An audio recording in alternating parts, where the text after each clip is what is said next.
अल्लाह करीम के नाम से आगाज़ है। सलाम और दुआओं के बाद ऐसा है कि वो जो वीज़ा है इसके हवाले से बहुत ज़्यादा सवालात आते रहते हैं कि वीज़ा जो है क्या रेशो है उसकी, किस तरह लगता है, और बड़े रिजेक्ट हो रहे हैं आजकल। वैसे वीज़े पिछले 4-5 माह में काफ़ी वीज़े लगे हैं।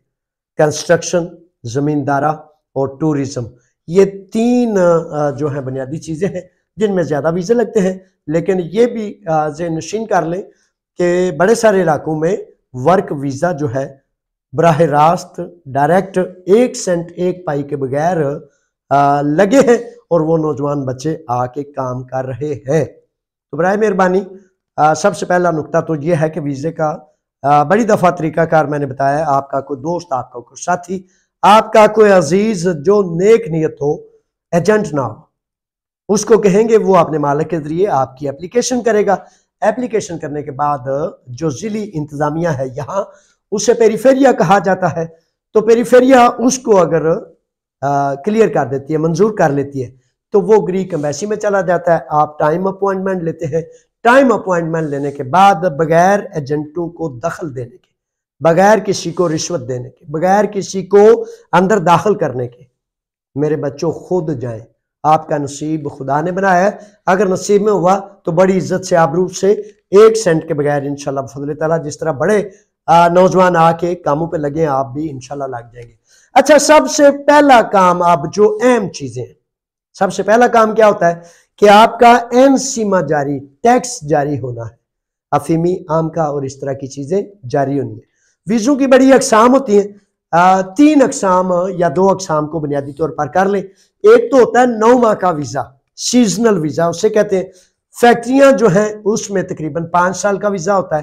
तो इस तरह 1 साल, 2 साल, 3 साल, 5 साल, इस तरह की मुख्तलिफ कैटेगरीज के वीजा हैं। और इसमें एक चीज बहुत ज्यादा अक्सर वीजों में मेंशन की जाती है कि 9 माह आपने काम करना है और 3 माह आपने पाकिस्तान रहना है, आपने मुल्क में रहना है। अच्छा, इसमें हर हाल में पाबंदी नहीं कि आपने 3 माह जाना ही जाना है। कानून ये कहता है कि अगर मालिक और मजदूर, मजदूर कहता है जी कि ठीक है जी, मैंने 9 माह काम किया, मुझे 3 माह की रुख्सत होनी चाहिए, छुट्टी होनी चाहिए, तो उस सूरत में वो छुट्टी जा सकता है। उस पर मालिक प्रेशर नहीं डाल सकता। ठीक है, कोई मालिक, कोई ठेकेदार आपका पासपोर्ट जबरन नहीं रख सकता।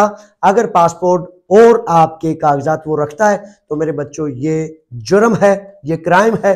वो मालिक भी अंदर जाएगा, गिरफ्तार होगा, और वो ठेकेदार भी गिरफ्तार होगा। अच्छा, ऐसा है ना कि बड़ी दफा हम देखते हैं कि मेरे साथ कोई बंदा चीटिंग ना करे, धोखा ना करे, मैं सबके साथ करता रहूं।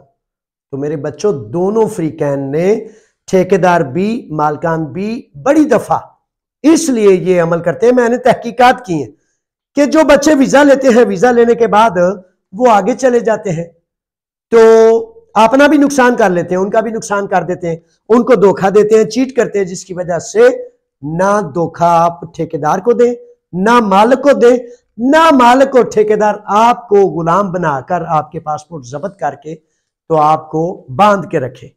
ठीक है। अच्छा, टैक्स सबसे पहला अमर, पहले 2 हफ्तों में हर हाल में आपने काम जारी करना है। तब पता चलेगा कि आप आए हैं और आप अपने काम पे खड़े हो गए, और उसी मालिक के पास, उसी काम के साथ, क्योंकि कॉन्ट्रैक्ट में, मुआहदे में जो काम आपने लिखा था, एग्री किया था, उसी का वीजा लगेगा, उसी के टैक्सेस लगेंगे, तो फिर आपके पेपर्स जारी और सारी रहेंगे। ये हैं बुनियादी चीजें। बड़े सारे नौजवान, बड़े सारे बच्चे ऐसे होते हैं कि वो कहते हैं कि अब वीजा खत्म होने वाला है, अब मैं क्या करूं, मालिक ने कुछ नहीं किया। मेरे बच्चे, अब क्या पछताए होत जब चिड़ियां चुन गई खेत। करने वाले काम वक्त पे किए जाते हैं। पहले 1 महीने में लेट से लेट आपने सारी चीजें फुलफिल करनी है। ये है बुनियादी चीजें। और आखिरी हदायत और एडवाइस ये है कि अगर आपका मालिक आपको आपका हक नहीं देता, अगर आपके पेपर्स को रिन्यू नहीं कराता, अगर आपके टैक्सेस जारी नहीं करता, तो पहले सिर्फ 2 हफ्ते आपने देखना है, और तीसरे हफ्ते आपने अपना वकील करना है, उसी ठेकेदार या उसी मालिक को उसका मुंह नहीं देखते रहना, अपना वकील करना है मेरे बच्चों। मालिक का वकील या ठेकेदार वकील उसका वकील है, आपका नहीं है। तो फिर सारा टाइम बर्बाद करने के बाद, सब कुछ नुकसान करने के बाद, अगर मोर्द इल्जाम आप उनको कहेंगे तो मैं आपको मोर्द इल्जाम ठहराऊंगा। मेरे बच्चे, आपने नींद से अगर आंख खोल ली होती तो फिर आप माशाल्लाह इज्जत से आपने हक और हकूक के साथ अपना मामला जारी सारी रख सकते। ये थे कुछ बुनियादी चीजें। तफसील इसमें बड़ी लंबी है, इंशाल्लाह आपके सवाल जब आएंगे तो उस पर मैं इंशाल्लाह करूंगा। ठीक है जी, अल्लाह की अमान में अल्लाह के रखे। फी अमान अल्लाह। अस्सलामु अलैकुम।